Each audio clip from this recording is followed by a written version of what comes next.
Right, I have got to show off this 60 series behind me before it leaves today.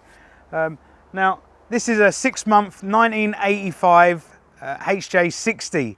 Now, the customer, Richard, he's had it for 15 years, believe it or not, right? So he bought it from a car dealer who had just had it in as a trade-in, and over the years he's been slowly building it up, and many years looking after this thing, keeping the maintenance up, to this year where he's going on his he's ticking something off his bucket list, which is going to the Cape in this 60, and it's going to be a fabulous trip. So let's talk about what he's done to it since he's had it. So it was 2H, the HJ60. He's pulled the 2H out of it. He's got the 12HT in there, the mighty 12HT, and beautiful engine. I love it to pieces. Factory turbo, and it runs like a dream. So it's been in here a couple of times since we've known Richard. First time was for the brake booster. Had some issues there with a vacuum. It ended up being the vacuum pump.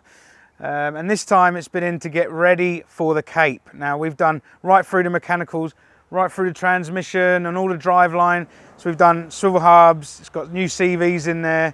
We've been right through the brakes, all the rear brakes, the drums, shoes, cylinders, wheel bearings. We checked all those out for him. Now this thing is ready to leave. Now, it didn't always look like this. Richard's put the bull bar at the front there, looks like an ARB bull bar, and the scrub rails.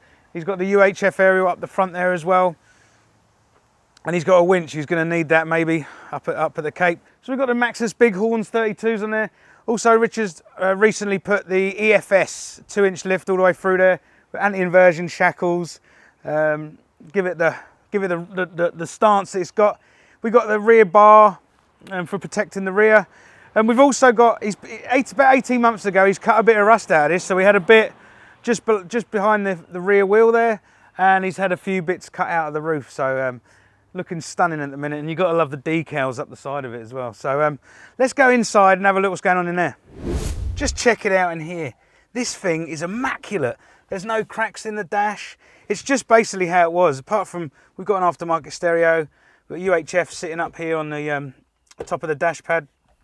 It's missing the ashtray. It's a bit of a shame, but other than that, it's totally standard.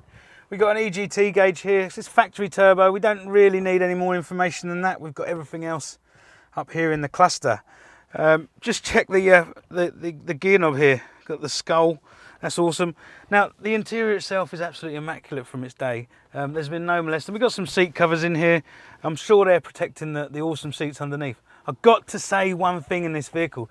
This roof lining has got to be one of the best that I've seen.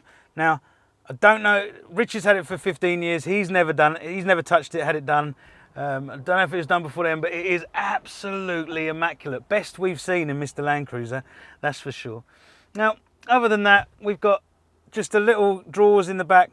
Now, Richard's going to be doing a bit to this. He's got a big fridge going in the back for his. He's going to take it home and fiddle with it himself a bit. So he's going to have a fridge in the back. He's going to modify the drawers that he's got in there to serve his purpose when he goes to the Cape. So we've also given him some bits here. We've got a belt kit from Terrain Tamer, radiator hoses. We've chucked in. We've got an Aisin locking hub. Just things that he's worried about on his journey. You know, spares, just in case he needs to do some roadside stuff. So absolutely immaculate. Just loving this 60, that's for sure. So that's it from us. This thing is wrapped up, ready to go to the Cape. Richard's going to do a few bits at home himself. I'm very jealous. Gets to go to the Cape York in a 60 series with a 12HT in it. Next time we see this thing, it won't be so pretty, that's for sure. It should be covered in mud.